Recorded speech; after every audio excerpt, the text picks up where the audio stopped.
el número pi. Digno de admiración es el número pi, 3 como 14, todas sus siguientes cifras también son iniciales, 15, 92 porque nunca termina, no deja abarcar 65, 35 con la mirada, 89 con los cálculos, 69 con la imaginación, y ni siquiera 32, 38 con una broma, o sea, comparación, 46 con nada, 26, 43 en el mundo. La serpiente más larga de la tierra, después de muchos metros se acaba. Lo mismo hacen, aunque un poco después, las serpientes de las fábulas. La comparsa de cifras que forma el número pi no se detiene en el borde de la hoja, es capaz de continuar por la mesa, el aire, la pared, la hoja de un árbol, un nido, las nubes, y así hasta el cielo, a través de toda esa hinchazón e inconmensurabilidad celestiales. Oh, qué corto, francamente rabicorto es el cometa, en cualquier espacio se curva el débil rayo de una estrella, y aquí 2, 31, 53, 19, mi número de teléfono, el número de tus zapatos, el año 1963, sexto piso, el número de habitantes, 65 céntimos, centímetros de cadera, 2 dedos, una charada y mensaje cifrado, en la cual ruiseñor que vas a Francia y se ruega mantener la calma. Y también pasarán la tierra y el cielo, pero no el número pi, de eso ni hablar. Seguirá sin cesar, con un 5 en bastante buen estado, y un 8, pero nunca uno cualquiera, y un 7 que nunca será el último, y metiéndole prisa, eso sí, metiéndole prisa a la perezosa eternidad para que continúe. Gracias. A continuación, la plenaria divulgativa estará a cargo de la doctora María P. Pereira. La presentación será realizada por la profesora Doris Sinestrosa. Primero que todo, buenas tardes. Quiero agradecer a los organizadores y a la Sociedad Colombiana de Matemáticas el darme el placer hoy, el presentar a esta joven investigadora, María P. Pereira, quien está realizando un postdoctorado en ICIMAD desde el año 2013. Su principal área de interés es la teoría de singularidades en geometría algebraica. Ella tendrá la oportunidad de hablarnos, supongo, de algunas de estas cosas. María nació en Burgos, realizó su pregrado y doctorado en la Universidad Complutense de Madrid. Su tesis doctoral fue dirigida por el investigador de ICIMAD, profesor Javier Fernández de Bobadilla. Su tesis es titulada On Nash Problem for Quotient Surface Singularities. María en su tesis comprobó la conjetura de Nash planteada en 1968 en el caso particular de superficies cocientes. Posteriormente, comprobó la conjetura de Nash en general, resultado publicado en Annals of Mathematics en el año 2012. En el año 2013 se le otorgó a la profesora María el premio José Luis Rubio de Francia, dirigido a reconocer y estimular la labor científica de jóvenes matemáticos menores de 33 años. La profesora María hoy nos presenta la charla divulgativa titulada La historia incompleta de un problema de Nash. Le agradecemos, profesora, el estarnos visitando en este maravilloso evento de matemáticas y en esta linda ciudad. Profesora.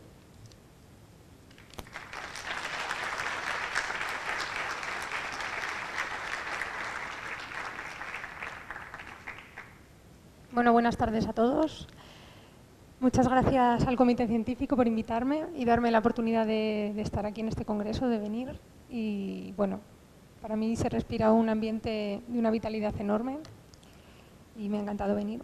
Es un gran honor para mí estar aquí. Muchas gracias también al comité organizador y enhorabuena porque creo que ha sido un éxito. Y bueno, La charla creo que es un poco técnica en general, pero espero que en cualquier caso todos os llevéis algo de la charla. Los que saben pocas matemáticas podrán ver algunos problemas que han interesado a los matemáticos muy especialmente en la segunda mitad del siglo XX y que ahora empiezan a tener respuesta. Y espero que al menos puedan concluir que las matemáticas no están acabadas, que la evolución de un solo problema es incierta y conlleva el esfuerzo de muchas generaciones. Espero también poder transmitir que es una disciplina muy bonita y creativa que trata de desvelar propiedades y relaciones entre objetos matemáticos. Los que saben más matemáticas espero que puedan descubrir un poco el sabor de los objetos y definiciones y algunas construcciones básicas de la geometría algebraica. Y bueno, aviso que la primera parte será muy elemental para el que sepa algo de geometría algebraica. O sea que nada, aquí empezamos. Aquí tenemos al protagonista, a John Nash, que nació en 1928 en Virginia, que puede ser considerado uno de los genios del siglo XX. Desde pequeño destacó ya su capacidad intelectual y su inclinación a las matemáticas. Desde sus primeros pasos dio muestras de un estilo inconfundible en su investigación, una enorme ambición y atrevimiento atacando problemas fundamentales que nadie se atrevía a atacar, afrontando los problemas con una genuina originalidad. Su etapa más productiva se vio truncada alrededor de los 30 años por la enfermedad que sufrió, por la esquizofrenia, pero ya para entonces tenía resultados muy avanzados, impensables para la época. Recibió el Premio Nobel de Economía en 1994 por su tesis doctoral en teoría de juegos, donde introdujo el equilibrio de Nash. Y cuando a él se le preguntaba en alguna entrevista si él sabía de lo que estaba descubriendo, de la importancia que luego iba a tener en economía, pues él respondía que no, que él sabía que había descubierto algo importante, pero no llegaba a intuir todas las aplicaciones que luego tuvo. Es decir, es un ejemplo más de cómo las aplicaciones de las matemáticas son impredecibles y es útil que los matemáticos investiguen y se dejen llevar por su curiosidad para descubrir cosas que luego pueden tener aplicación a corto o largo plazo. En este caso fue muy a corto plazo.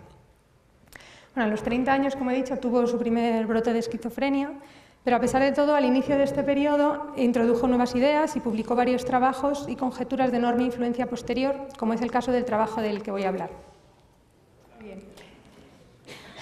Bien, el problema se enmarca en la geometría algebraica, que es una disciplina bastante técnica, y bien podría quizá haberla titulado Introducción a la geometría birracional, ya que para entender la profundidad y la eficacia de las ideas de Nash en este contexto hay que contextualizar y ver cómo en la actualidad sigue en vigor su novedoso enfoque en la materia. En geometría algebraica los objetos que se estudian se llaman variedades y pueden ser de cualquier dimensión, los de dimensión 2 se llaman superficies, dimensión 3, etc. Nash planteó este problema en los 60 y en esta época la geometría algebraica de superficies, es decir, de variedades de dimensión 2, era bien conocida, pero no la de dimensión alta, que era todavía un gran misterio. Si las matemáticas son como un mural pintado de negro, como decía el profesor Alfonso Castro, que los matemáticos se dedican a intentar descascarar, pues el mural de las superficies estaría totalmente descubierto, conoceríamos perfectamente la geografía de todas las superficies, pero el mural de dimensión alta estaba totalmente cubierto. Y es durante la segunda mitad del siglo XX que se empieza a descubrir cuál es la pintura que hay detrás de la pintura negra. Nash no consiguió terminar de concretar sus ideas, pero se trataba de una nueva manera de estudiar estos objetos, que ahora introduciré. Él escribió una conjetura para el caso de dimensión 2, es decir, una afirmación que él pensaba cierta, aunque no era capaz de dar una demostración, que consistía, con su nuevo enfoque, en recuperar información ya conocida sobre las superficies. En dimensión más alta, solo hizo una pregunta, porque conocía tan poco de la dimensión superior que no se atrevió a conjeturar. La conjetura para superficie se probó cierta en 2011 y la pregunta en dimensión superior resultó fallida en primera instancia. Por ejemplo, se encontraron ejemplos que la contradecían en 2002 y en 2014, pero una vez que ya se tenía todo el conocimiento, que ya se tenía toda la nueva información descubierta sobre las variedades de dimensión superior durante la segunda mitad del siglo XX, se pudo reformular la pregunta teniendo una respuesta positiva, de tal manera que se vio que el enfoque de Nash era muy fructífero, era muy profundo, iba encaminado a la realidad de las variedades de dimensión superior. En fin, voy a pasar a presentar los objetos que le interesaban a Nash en este contexto. Entonces, como he dicho, voy a hablar de geometría algebraica, que quizá podemos considerar que nació con Descartes cuando puso coordenadas al plano XY. Y entonces, lo primero que se hizo pues, fue intentar poner ecuaciones a los objetos geométricos que se conocían, que eran las cónicas, la hipérbola, la elipse, la parábola. Entonces, se vio que, por ejemplo, pues la hipérbola tenía una ecuación de este estilo, ¿no? X cuadrado menos y cuadrado igual a 1. Buscábamos ecuaciones polinómicas, sencillas. Así se vio pues, que las rectas tenían como ecuación un polinomio de grado 1, las cónicas polinomios de grado 2, y así pues, uno se preguntaba qué forma tenían los objetos definidos por polinomios de grado 3, por ejemplo, de grado 4, etc. Entonces, bueno, la geometría algebraica estudia precisamente la geometría de los puntos XY del plano que satisfacen una ecuación polinómica P de XY igual a 0. ¿Vale? Estos conjuntos se llaman variedades porque su geometría pues, no es muy complicada. ¿Vale?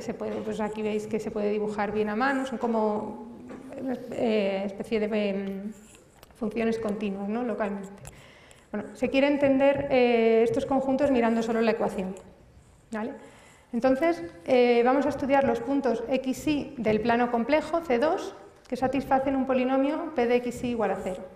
¿Por qué miramos los puntos en el plano complejo y no en el plano real, R al cuadrado? Pues por la misma razón que cuando queremos estudiar los ceros de un polinomio P de X, es decir, las soluciones de P de X igual a 0, pues si las miramos en los complejos sabemos que tiene tantas raíces como el grado, y si las miramos en los reales, pues no sabemos cuántas raíces tiene, puede tener 0, 1, 2, 3, etc.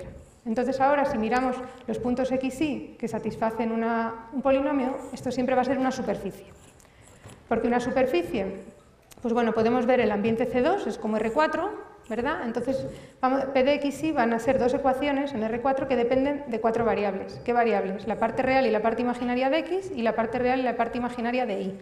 Y las ecuaciones serán, pues el polinomio que toma valores complejos igual a 0 significa que su parte real y su parte imaginaria son igual a 0. Es decir, tenemos dos ecuaciones en R4. Y dos ecuaciones en R4 que se cortan transversalmente por las ecuaciones de Cauchy-Riemann, pero bueno, para tener una idea intuitiva, en R4 si tenemos, por ejemplo, un hiperplano, es de dimensión 3. Lo cortamos con un segundo hiperplano, baja la dimensión en 1 y tenemos algo de dimensión 2, ¿verdad? Pues entonces, yo os digo, para el que no sepa, que estos polinomios definen algo de dimensión 2 por esta razón. ¿Vale? Son superficies reales de dimensión 2 que llamamos curvas algebraicas complejas porque sobre los complejos tiene dimensión 1. ¿Vale? Más en general, la geometría algebraica estudia pues variedades algebraicas que son en Cn, que satisfacen cada polinomio, es decir, puntos x1, xn de Cn, que satisfacen los polinomios P1, Pk, la ecuación P1, Pk igual a 0. Estos conjuntos, por las mismas razones que antes, definen variedades que tienen dimensión mayor o igual que 2n menos 2k. ¿Vale? No puede ser un conjunto vacío ni algo de dimensión demasiado pequeña. Bueno, miramos las variedades sobre los complejos porque es más sencillo. Y otro paso para simplificar su estudio es proyectivizarlo. ¿En qué consiste proyectivizarlo? Aquí tenemos la hipérbola en rojo.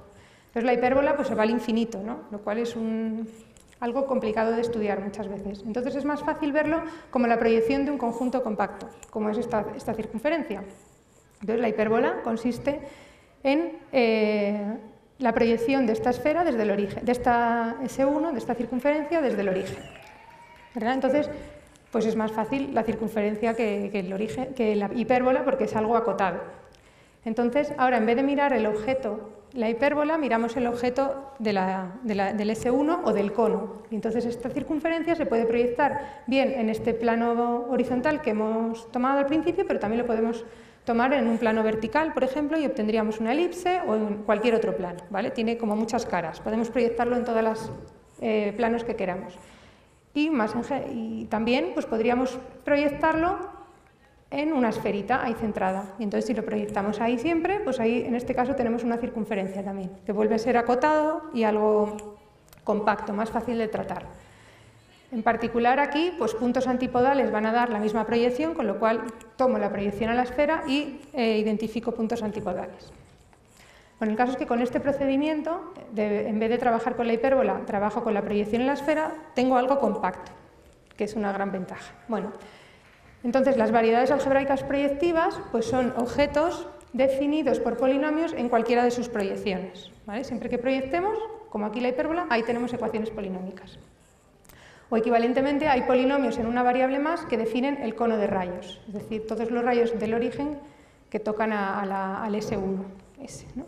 Por ejemplo, en el caso de la hipérbola, x2 menos y cuadrado igual a 1, que viviría en este plano, si esta nueva variable, en el plano xy, si esta nueva variable la llamo z, el cono tendría esta ecuación, también muy sencilla, ¿vale? Entonces, bueno, se puede trabajar con las dos cosas. El caso es que la variedad proyectiva al final la podemos proyectar en un plano y ahí tenemos ecuaciones polinómicas como siempre.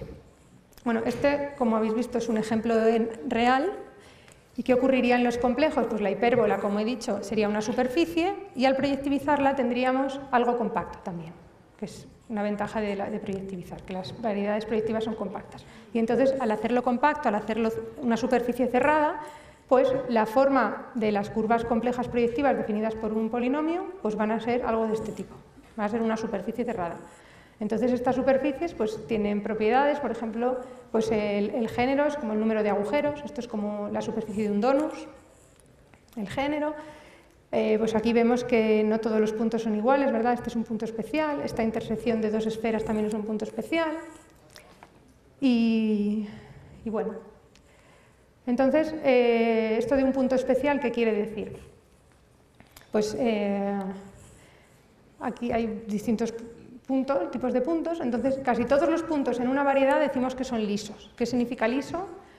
Pues un punto liso de dimensión de dimensión 2, es localmente como R2. Es decir, si nosotros vivimos, si queremos estudiar un punto, cogemos un entorno alrededor, un disco, si viviéramos en la superficie, sería como mirar alrededor en un radio pues, pequeño. Y entonces, pues, el disquito es igual que el del plano. No sabemos diferenciar, por ejemplo, viviendo en la Tierra, no sabemos diferenciar si vivimos en un plano o vivimos en una esfera. Esa es la historia de la humanidad. Y si hubiéramos vivido en un donus, pues tampoco hubiéramos sido capaces de saberlo. Asimismo, los puntos lisos de dimensión 2n, pues son localmente, alrededor suyo, es algo como R a la 2n. En cambio, los puntos singulares, los puntos especiales como estos, pues no tienen esta propiedad y en cambio tienen la forma pues, de un cono. ¿Verdad? Si lo cortamos con... Bueno. Entonces, los puntos especiales de la variedad, que ya los llamamos singularidades, forman una variedad algebraica que está dentro de X y que tiene menor dimensión que X. Por ejemplo, en este dibujito aquí tenemos una superficie en verde y tenemos un punto especial que es el origen. Es un punto dentro de una superficie. Muy bien. Algo importante de señalar es que estas variedades pues podemos decir que tienen, por ejemplo, esta variedad podemos decir que tiene dos partes diferenciadas, ¿no? Como dos piezas, dos componentes.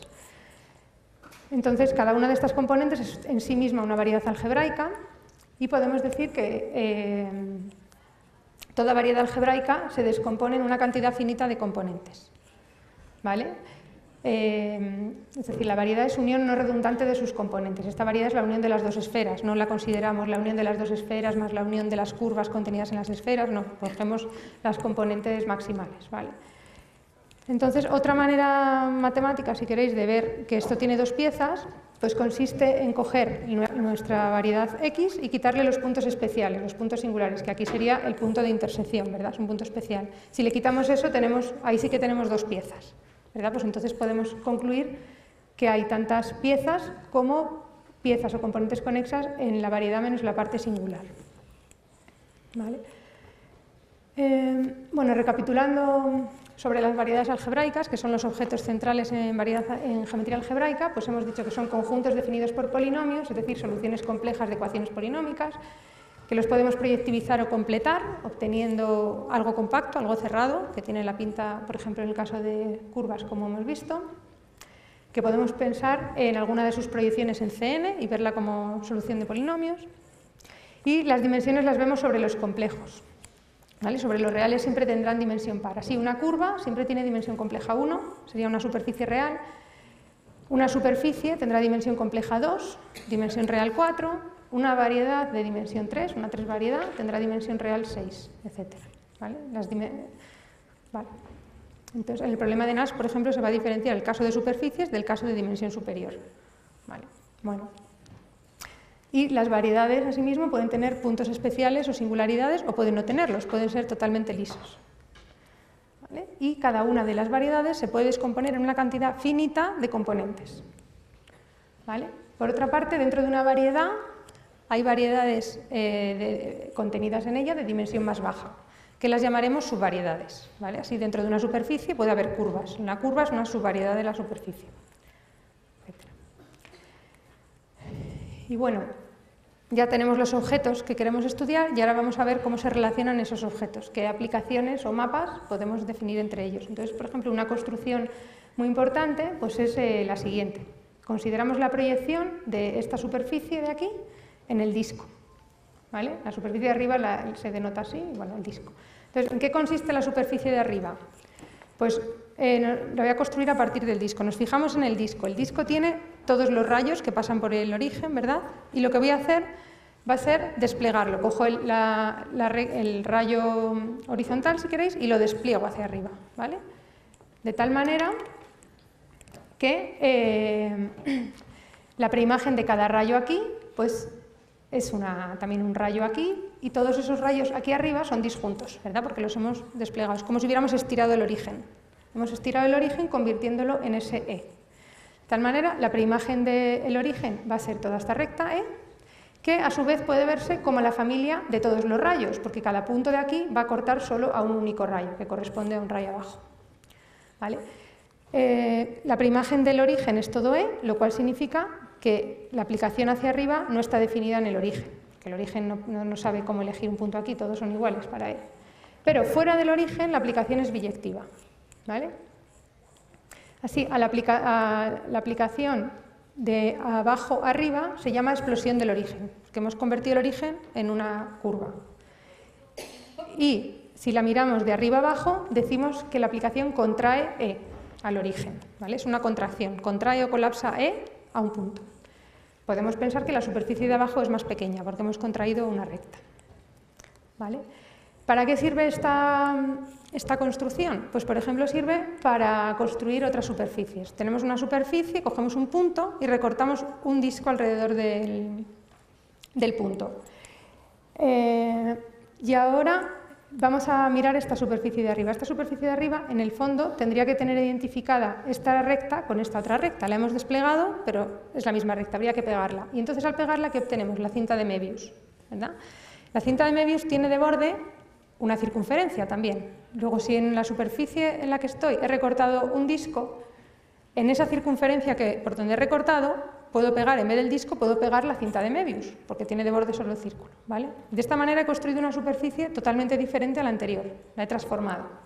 ¿Verdad? Pues este procedimiento pues hace eso. Para que nos interese este procedimiento en geometría algebraica, hace falta que venga dado por polinomios.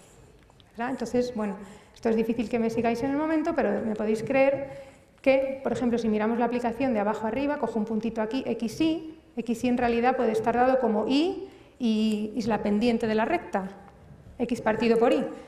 Y precisamente el y la pendiente me da unas coordenadas arriba, aquí, que en realidad esto es un rectángulo, ¿verdad? Si quitamos y igual a 0. Luego esta aplicación que manda xy a y, x partido por y, viene dado por cociente de polinomios. La proyección, ¿cómo viene dada? Pues y, la pendiente, pues va a y por la pendiente, que es x partido por y, y. Es decir, esta aplicación sí que es polinómica.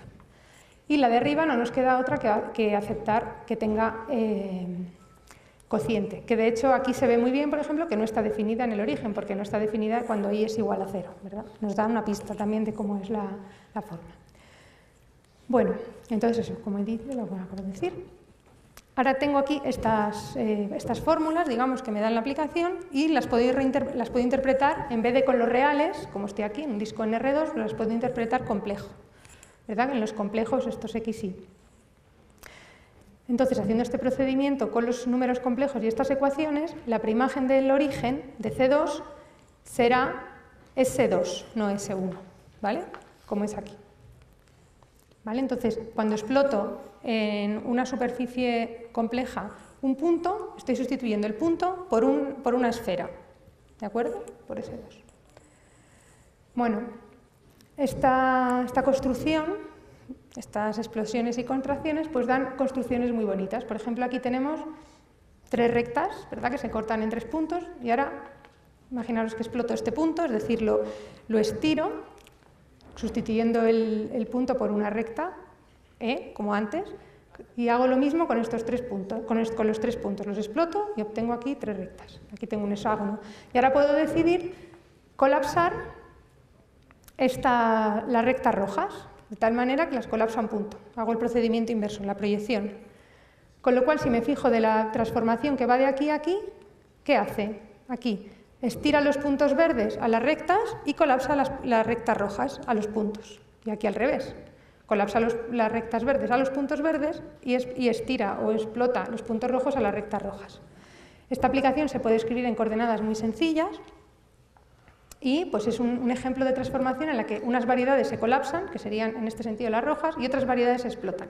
Pero fuera de eso tenemos una biyección. ¿De acuerdo? Entonces, en geometría algebraica se van a considerar pues una generalización de esto que se llaman las aplicaciones birracionales, que van a estar definidas entre variedades x y de la misma dimensión, y es una transformación que va a colapsar una subvariedad z1 de x, que aquí aparece en verde, no, perdón, que aparece en rojo, a una subvariedad w1, es decir, colapsa, baja la dimensión, y explota una subvariedad z2 a algo de dimensión más grande. En particular no va a estar definido, de z2 a w2 no está definida bien la aplicación.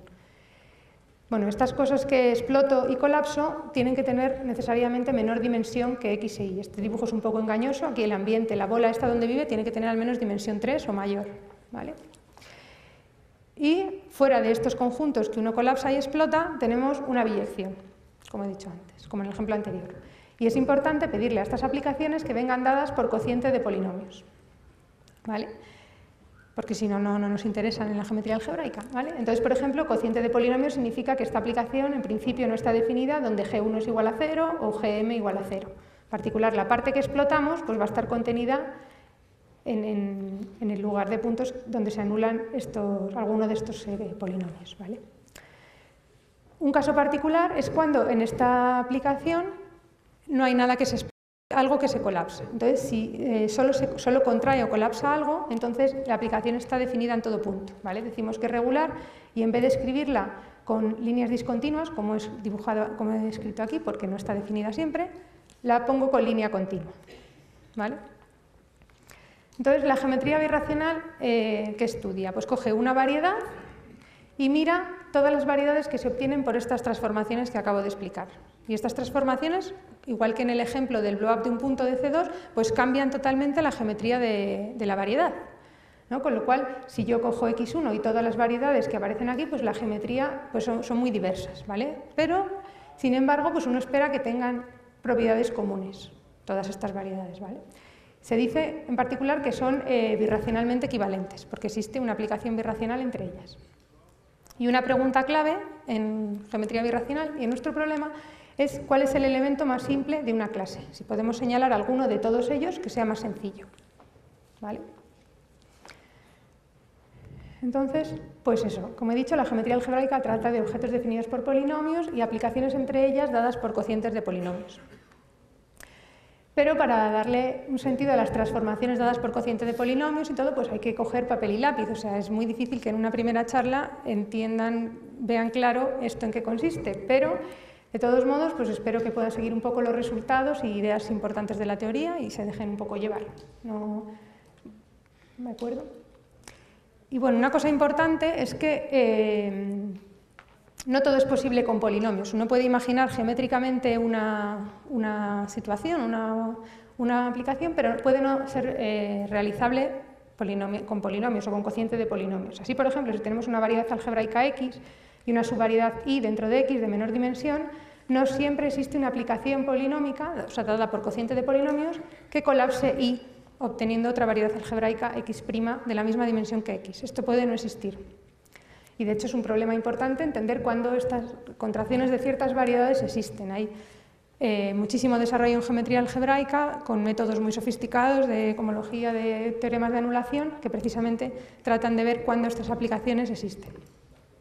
¿De acuerdo? Entonces, bueno, volvemos a nuestro problema inicial. Tenemos aquí una clase de variedades birracionalmente equivalentes, por ejemplo, X1 y todas las que se obtienen por transformaciones birracionales, como he explicado, que explotan y colapsan a la vez. Y nos preguntamos cuál es el elemento más simple de una clase. Entonces, cuando estas variedades son superficies, esta teoría fue desarrollada por la escuela italiana en el siglo XIX y XX.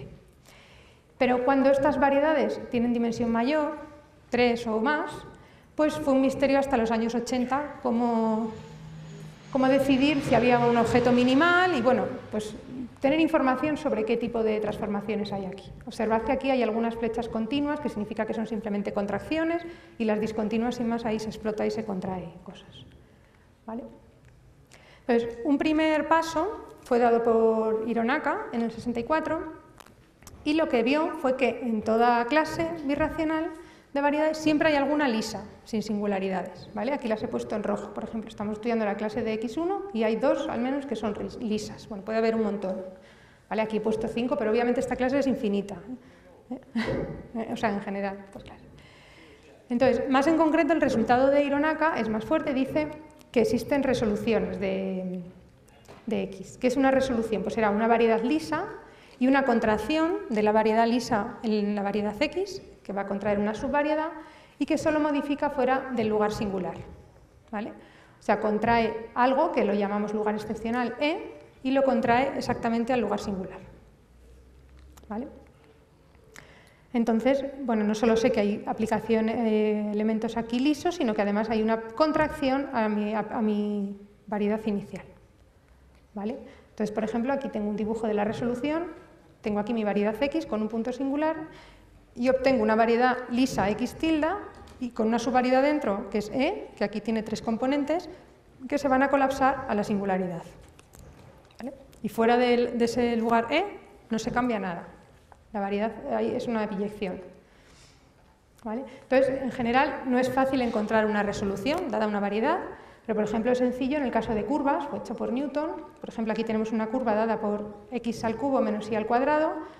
Pues una resolución pues será sin más mandar r a la curva, es decir, parametrizarla, por ejemplo, por t al cuadrado, t al cubo. En el caso complejo, pues igual si tenemos x al cubo menos y al cuadrado, pues está parametrizado con un parámetro t complejo como t al cuadrado, t al cubo. Y en el caso proyectivo, donde consideramos la variedad completada ya, pues por ejemplo, tendríamos una situación de este tipo, que mandamos algo liso a algo singular. ¿Vale?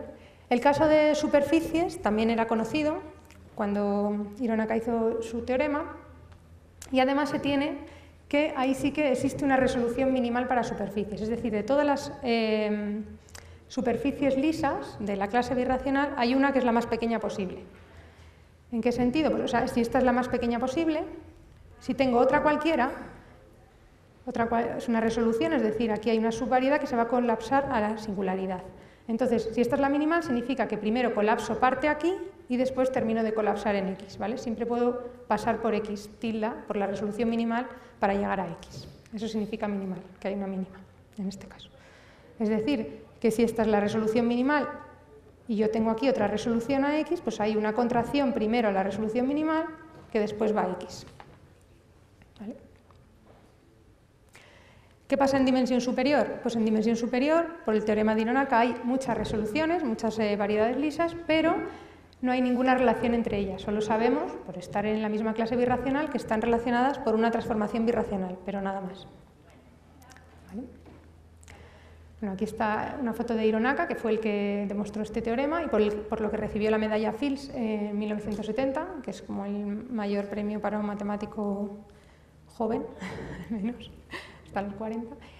Y entonces, pues, ¿cómo demostró que existía una resolución? Pues él lo que demostró fue que podía ir explotando la variedad X por procedimientos análogos al que he explicado hasta llegar a una aplicación lisa.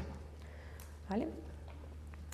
Y bueno, su demostración era una demostración muy técnica y Naz propuso atacar este tipo de problemas pues, de otra manera.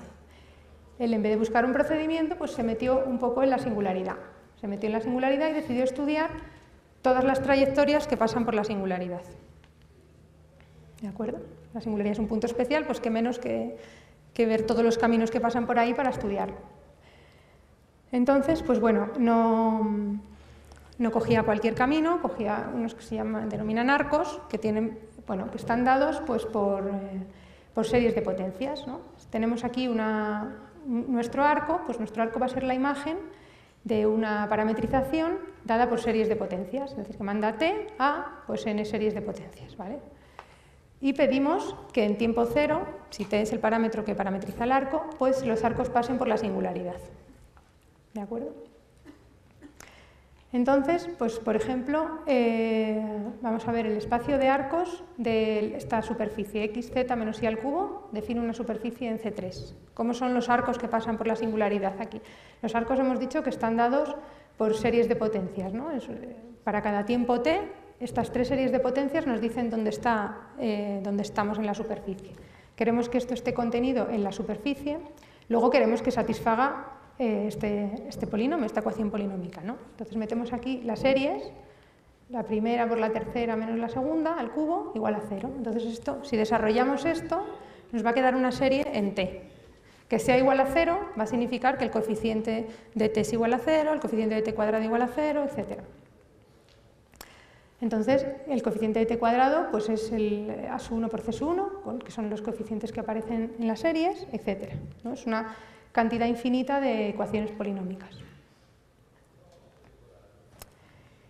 Entonces, podemos, en vez de mirar todas las ecuaciones infinitas, podemos pararnos en cierto nivel y decir, no solo miro los coeficientes hasta orden n. ¿De acuerdo? Entonces, obtenemos pues, algo que depende solo de una cantidad finita de parámetros, los primeros coeficientes de las series, y una cantidad finita de ecuaciones polinómicas. Esto es lo que es una variedad algebraica, ¿no? Y sabemos que se descompone, tiene una cantidad finita de partes o componentes, ¿verdad? Entonces, Nash observó que cuando truncábamos para n más y más alto, este número de componentes es fijo, no cambia.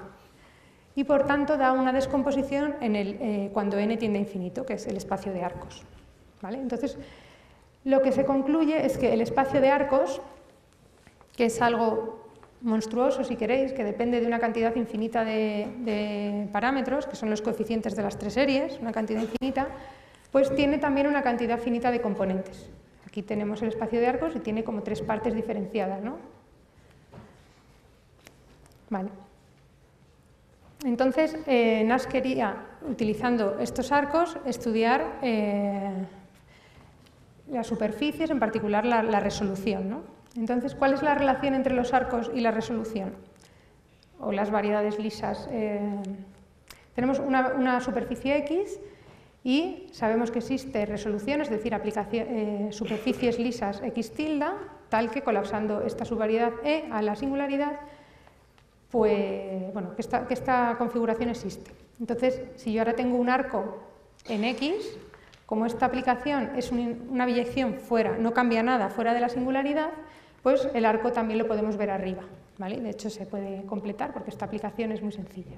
Entonces, cada arco en la superficie lo podemos ver en esta otra superficie X tilde. Ahora fijamos una componente de estas del divisor. Habrá muchos arcos aquí que al levantarlos aquí toquen este divisor, ¿verdad? Entonces vamos a coger todo ese conjunto de arcos, ¿vale? Entonces, pues para cada E sub i, tomo el conjunto N sub i, que es un conjunto de arcos, tales que al levantarlos aquí, que lo llamo gamma tilde, pues manda el origen a un punto de este divisor, ¿vale? Así, como todos los arcos se levantan, pues el espacio de arcos será unión de estos conjuntos. Estos conjuntos son una cantidad finita, porque están en biyección con las componentes del divisor excepcional, que hemos dicho que son siempre finitas. Bueno, tomamos la clausura, es decir, la mínima variedad algebraica que lo contiene. Bueno, estamos añadiendo en el fondo límites de arcos que se mueven por aquí. Pues si tenemos una familia, en el límite puede ser que haya un arco que toque a este otro divisor, por ejemplo. Bueno, esto es un poco técnico, pero bueno, en cualquier caso, estos conjuntos de arcos resulta que son de una sola pieza, ¿de acuerdo? Y también son todos diferentes. ¿Vale? Por tanto, lo único que puede ocurrir es que hay algunos contenidos en otros, ¿vale? Entonces tenemos el espacio de arcos, que tiene sus componentes, ¿verdad? Y a su vez es unión de estos conjuntos, que son también de una sola pieza. Por tanto, las componentes del espacio de arcos, cada componente del espacio de arcos va a tener que ser de esta forma, ¿vale? Puede haber contenidos, pero va a tener que ser de esta forma. Entonces, ¿qué dice la conjetura de Nash? Dice que el número de componentes del espacio de arcos tiene exactamente tantas componentes como componentes tiene el lugar excepcional de la resolución minimal. Es decir, tenemos mi superficie X, que sabemos que admite una resolución minimal, una superficie lisa donde colapsando este tenemos la singularidad, y a su vez podemos tomar todos los arcos que pasan por aquí, obteniendo el espacio de arcos que se descompone, como he dicho, ¿verdad? Entonces Nash dice que cada una de estas componentes es igual al conjunto de arcos asociado a cada una de estas, ¿vale? Para el caso de la resolución minimal, es decir, mirando solo el espacio de arcos recuperamos información sobre la resolución minimal. Como he dicho, es algo que no es fácil de obtener, y menos de saber a priori cuántas componentes tiene la subvariedad que colapsamos. ¿Vale? Entonces, pues eso, cada componente del espacio de arcos va a ser igual a uno de estos asociado a una componente excepcional de la resolución minimal, como he dicho. ¿Vale? En dimensión más alta, pues la pregunta de Nash, pues si más relacionaba el espacio de arcos con las componentes excepcionales de las diferentes resoluciones que aparecían en la clase birracional, pero bueno, no voy a entrar en detalles aquí. Entonces, bueno, pues como he dicho, la conjetura de Nash se demostró en 2011.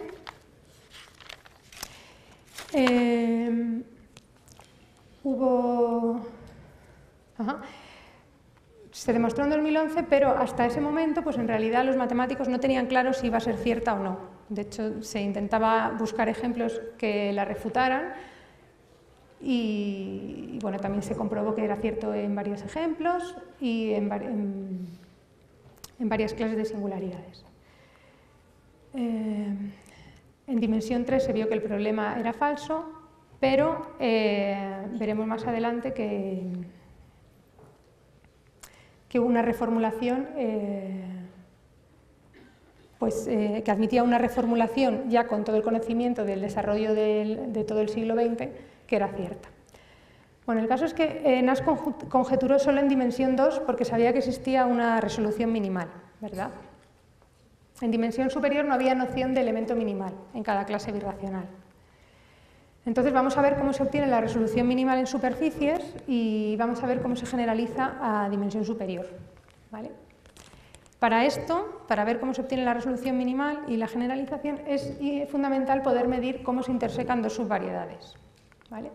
Entonces, por ejemplo, tenemos aquí el toro, la superficie del toro, y tenemos dos curvas, C y D, ¿vale? Que viven en la superficie del toro, del donus, no se pueden mover de ahí. Y entonces se cortan transversalmente pues en 3 puntos, ¿verdad? Entonces vamos a hacer zoom ahí para verlo bien. Se cortan esta curva D y esta curva C, que es la misma de antes, se cortan en estos 3 puntos. Y son curvas orientadas, las estoy recorriendo en algún sentido. Y entonces, en cada punto de intersección, pues voy a coger el vector tangente a cada una de ellas en el sentido de recorrido de la curva. Y entonces, por ejemplo, en este punto A, el vector tangente de la curva azul es este y el vector tangente a la curva roja es este. En el B es así y en el C es así. Como queremos ver la intersección de C con D, pues miramos el sentido de recorrido de la curva azul a la curva roja, ¿vale? Este sentido es el mismo que este y es el contrario que este, ¿vale? Entonces a este le asignamos un -1, a este un +1 y a este un -1 y lo sumamos, ¿vale? Entonces tenemos que la intersección es -1. Esta intersección es invariante por deformaciones. Podemos deformar la curva C, estaba aquí antes y la hemos movido aquí. Y si comprobamos aquí cuál es la intersección, aquí tenemos que es -1, luego es la misma que teníamos antes, ¿vale? Digamos que aquí se ha cancelado, hemos podido quitar este meandro, un +1 como un -1 se ha cancelado. Bueno. Y algo que también se puede definir pues es la autointersección de una curva consigo misma. ¿Y cómo se hace? Se deforma la curva hasta que es transversa consigo misma y se calcula la intersección, ¿vale? O sea, lo que llamamos autointersección de una curva es la intersección de ella con una deformación suya C'. En este caso, C y C' es una deformación suya, la estamos moviendo y no se cortan en ningún punto, luego la intersección es 0. ¿Vale?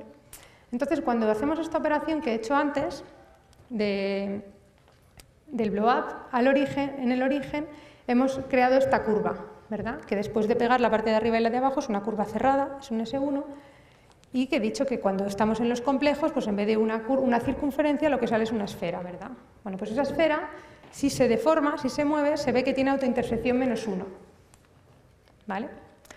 Entonces, ¿qué nos dice el criterio de Castelnuovo? Que cuando tenemos una superficie con una esfera como con autointersección -1, como esta de aquí, siempre la vamos a poder colapsar. Va a existir una aplicación dada por polinomios, localmente por polinomios, que manda esa esfera a un punto. ¿Vale? Y además, lo que se obtiene abajo, después de colapsar, va a ser también una superficie lisa. ¿Vale? Pues esto va a ser cómo se va a construir la resolución minimal. Para obtener la resolución minimal de una singularidad, pues vamos a coger una resolución y si encontramos una esfera con autointersección -1, la podemos colapsar y obtenemos una superficie lisa. Si en esa superficie lisa volvemos a encontrar una superficie con autointersección -1, la podemos volver a colapsar. Y así hasta en una cantidad finita de pasos donde ya no vamos a poder colapsar más. ¿Vale? Y entonces a lo que hemos llegado es a la resolución minimal, a la más pequeña de todas que podemos conseguir. ¿Vale? Entonces, en dimensión superior no había nada conocido parecido a este teorema y hubo que esperar hasta el programa de los modelos minimales de Mori en los 80. Aquí tenemos a Mori, que también por su desarrollo pues también obtuvo la medalla Fields en 1990. Entonces, ¿qué estamos buscando? Pues el representante más simple de la clase birracional. Ahora ya no estamos con superficie, estamos con variedades de dimensión más alta. ¿Vale? Tenemos todas las que se relacionan por transformaciones birracionales y queremos encontrar el más simple allí. En dimensión superior no había ninguna conjetura de cuál podría ser el más simple. ¿Vale? No estaba ni siquiera claro qué significaba ser más simple. ¿Vale? Entonces, bueno, pues para encontrar el más sencillo, pues quizá una idea es empezar con uno liso, que sabemos que existe, ¿verdad?, por la resolución de Hironaka. Aquí el X4 es liso, y vamos a intentar contraer al máximo, de tal manera que estamos simplificando en cierto sentido la variedad. ¿Vale?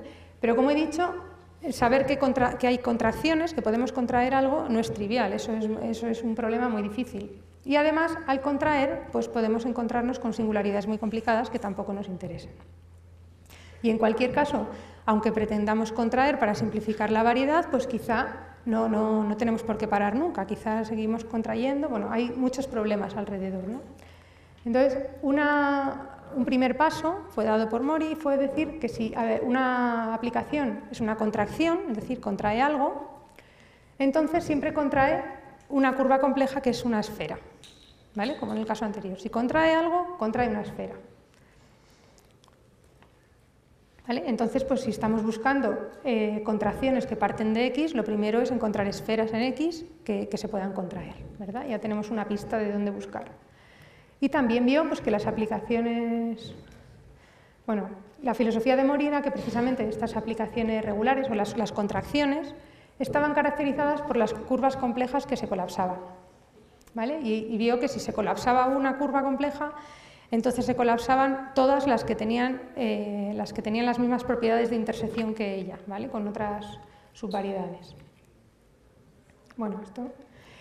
Entonces, en particular, el teorema de Mori dice que si tenemos una contracción, entonces hay una curva compleja que se contrae, que es una esfera. Y además, esa curva tiene esta propiedad, que la intersección con el canónico es negativa, ¿vale? ¿Qué es el canónico? Pues el canónico es algo que viene puesto con la variedad. Tienes la variedad y tienes el canónico. Y bueno, ¿qué es exactamente? O una idea de qué es más bien.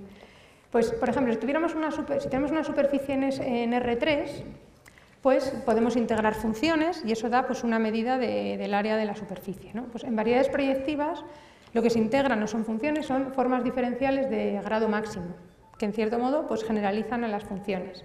Se escriben así, igual que una función me determina una subvariedad, ¿verdad? Haciendo f igual a 0, obtengo una subvariedad de S, pues la forma también me determina una subvariedad, ¿vale?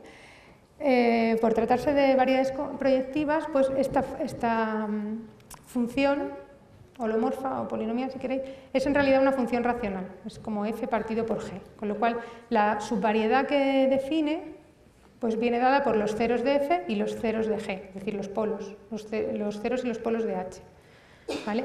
Entonces los polos los vamos a contar como afectados por un menos 1, ¿vale? Que solo afecta cuando miramos la intersección, pues la contamos negativa, ¿vale? Y todas estas subvariedades definidas por estas formas, que son una especie de generalización de funciones, tienen, intersecan igual con curvas, ¿vale? Entonces, esta magia pues, hace que esto sea algo canónico, este producto de intersección, sea independiente de la forma y por eso se puede escribir el canónico por C, cuando canónico es cualquiera de estas subvariedades dados por estas formas. ¿Vale? Entonces, bueno, hemos dicho que si tenemos una contracción, que es lo que estamos buscando para simplificar nuestra variedad, entonces siempre hay una curva compleja, que es una esfera, que tiene intersección negativa con el canónico. ¿Vale? Entonces, si buscamos una contracción, pues vamos a buscar esferas en X que tengan intersección negativa con el canónico y luego ver si de verdad existe una contracción o no, que eso es otra historia. Entonces, bueno, para un primer comentario es que el hecho de interesarnos por este producto de intersección, por la intersección del canónico con la curva, pues nos permite tener una noción de que es una variedad simple. ¿Vale? Entonces, la intersección del canónico con una curva puede ser positiva o negativa, depende de cuál sea la variedad de partida.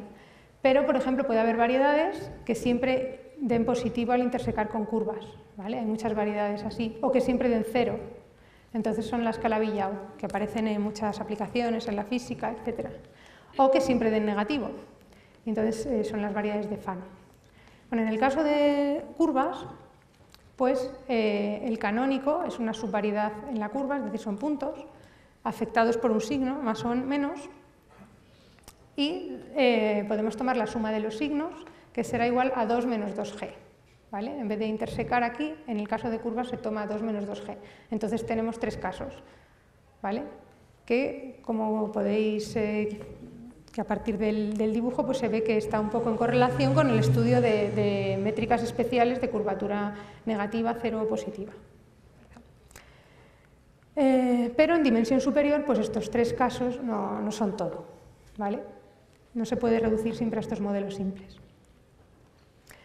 Bueno, el caso es que Mori planteó un algoritmo para encontrar el modelo más simple, ¿vale? Dentro de la clase birracional. ¿Y en qué consistía? Pues primero buscaba curvas que supiéramos que se pudieran colapsar, ¿vale? Es decir, que dieran intersección con el canónico negativo, por el teorema anterior. Si hay una contracción, hay una de este tipo, pues entonces buscamos las que sean así. Después tuvo que comprobar que esas curvas efectivamente, o algunas de ellas, se podían colapsar de una manera no muy complicada. Esto fue el teorema del cono y de la contracción de Mori, que eran teoremas muy complicados.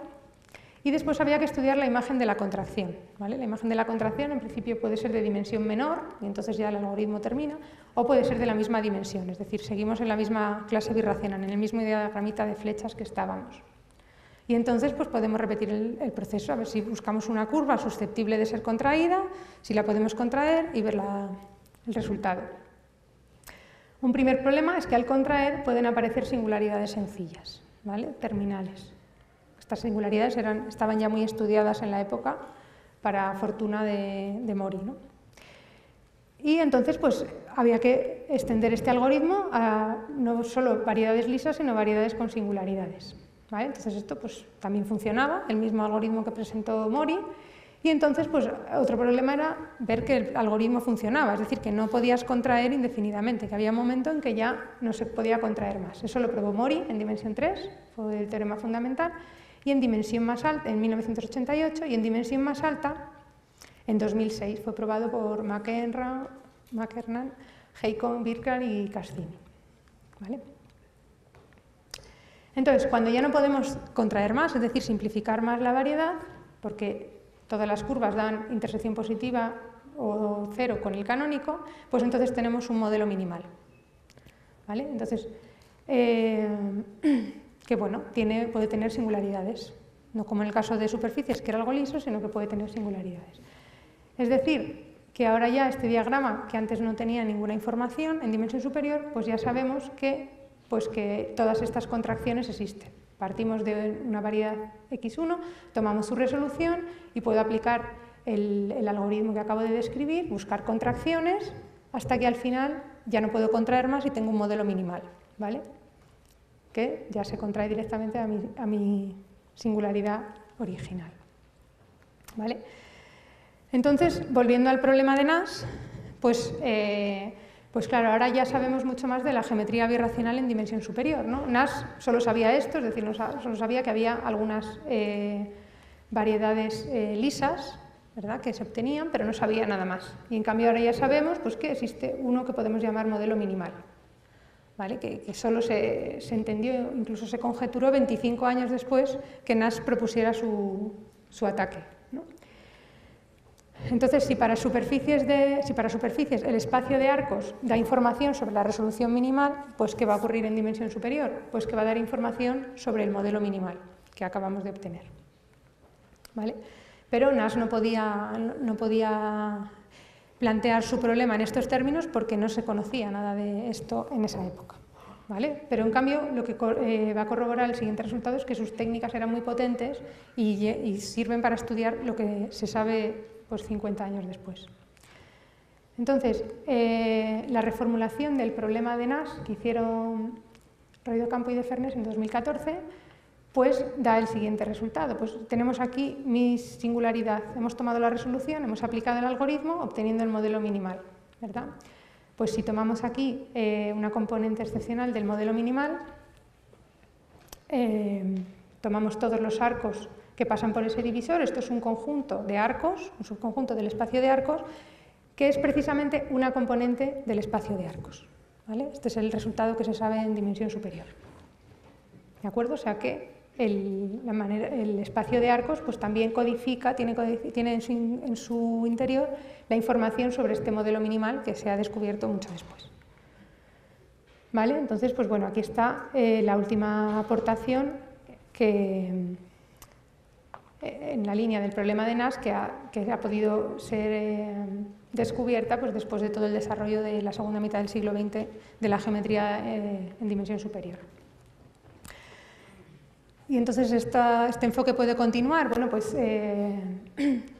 hay componentes del espacio de arcos que no se sabe de dónde vienen todavía, ¿vale?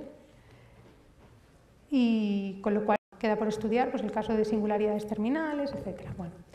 Pero además el enfoque de Nash podría ser mucho más fructífero, ya que en el problema de Nash solo estamos mirando el número de componentes del espacio de arcos, pero uno podría intentar estudiar su geometría, cómo se intersecan, hay muchísima información ahí, es una variedad muy rica. Por tanto, el sueño sería, mirando solo el espacio de arcos y todas sus propiedades, pues intentar recuperar información sobre la geometría de la variedad. Y bueno, aquí os dejo algunas referencias, pues si os ha gustado la geometría algebraica. Las primeras son muy básicas, en las que se puede aprender de las construcciones básicas. Luego, pues el Minimal Model Program, que yo creo que es buena motivación para estudiar geometría algebraica, pues se puede empezar por estos artículos o sobre el artículo original de Nash. Y ya está. Muchas gracias por la atención.